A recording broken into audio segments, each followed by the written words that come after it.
Hello guys, আসসালামু আলাইকুম। আপনারা সবাই কেমন আছেন? আশা করি আল্লাহর রহমতে ভালো আছেন। আমি আল্লাহর রহমতে ভালো আছি। আমি একটা নতুন টিপস নিয়ে এসেছি, তেলাপিয়া মাছের রেসিপি। প্রথমে তেলাপিয়াটা ভালোভাবে কেটে পরিষ্কার করে নিয়েছি। হলুদের গুঁড়া, মরিচের গুঁড়া, লবণ দিয়ে মাখিয়ে এখন ভেজে নেব। কড়াইতে আমি তেল দিয়ে তেলটা ভালোভাবে গরম করে তারপর মাছগুলো দিয়ে দিয়েছি। তেলাপিয়াটা ভালোভাবে একটু ভেজে নেব। আপনারা চাইলে তেলাপিয়াটা যে কোনো মাছ ভেজেও রান্না করতে পারেন, এমনি মশলার সাথে ভালোভাবে কষায়ও রান্না করতে পারেন। দুভাবে রান্না করা যাবে, যার যেটা ভালো লাগে। আমি আজ মাছটা ভালোভাবে ভেজে তারপরে রান্না করব।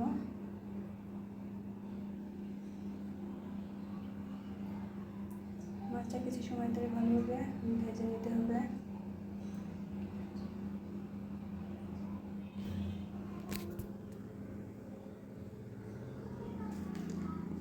এপাশ ওপাশ উল্টে দিয়ে ভাজি করতে হবে। এক পাশে আমার ভাজি করা হয়ে গেছে, আর এক পাশে ভাজি করে নিতে হবে। মাছটা বেশি ভাজি করলে শক্ত হয়ে যায়, তখন তেমন একটা ভালো লাগে না, যার কারণে বেশি একটা ভাজি করতে হবে না।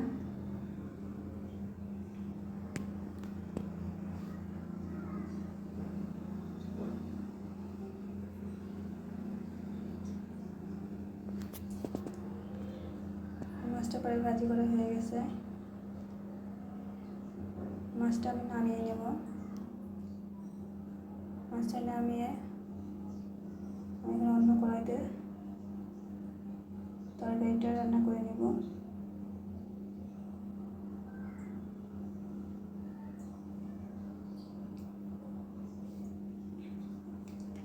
মাছটা আমি এখন নামিয়ে নিচ্ছি। অন্য কড়াইতে তেল দিয়েছি। তেল গরম হওয়ার পরে পেঁয়াজ কুচি, কাঁচামরিচ দিয়ে দিয়েছি। ভালোভাবে ভেজে নিলাম। ভালোভাবে ভেজে নিয়েছি। আমি মশলা দিব। 1 চা চামচ পেঁয়াজ বাটা, 1 চা চামচ জিরা বাটা,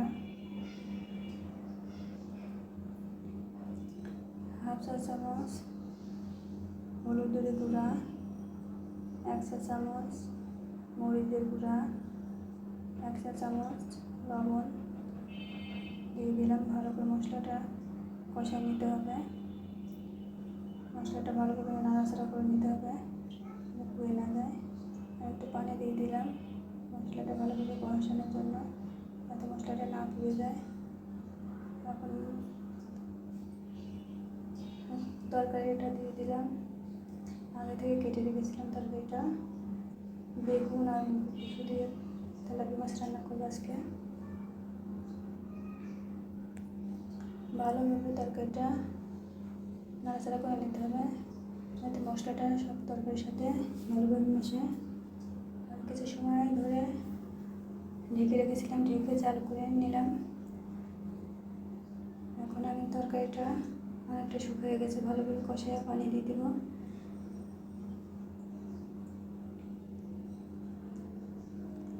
ভালোভাবে কষায় এখন আমি পানি দিয়ে দেবো। তরকারির মধ্যে আমি পানি দিয়ে দিলাম। এখন ঢেকে রাখবো। ঢেকে বেশ কিছু সময় ধরে আমি জাল করে নিচ্ছি তরকারিটা। এখানে আমার তরকারিটা প্রায় হয়ে গেছে। এখন আমি মাছগুলো দিয়ে দেবো তরকারির মধ্যে। ভেজে রাখা মাছগুলো দিয়ে দিয়েছি। দিয়ে কিছু সময় ধরে এখন জাল করে নিতে হবে। আমি ঢেকে কিছু সময় ধরে জাল করে নিব।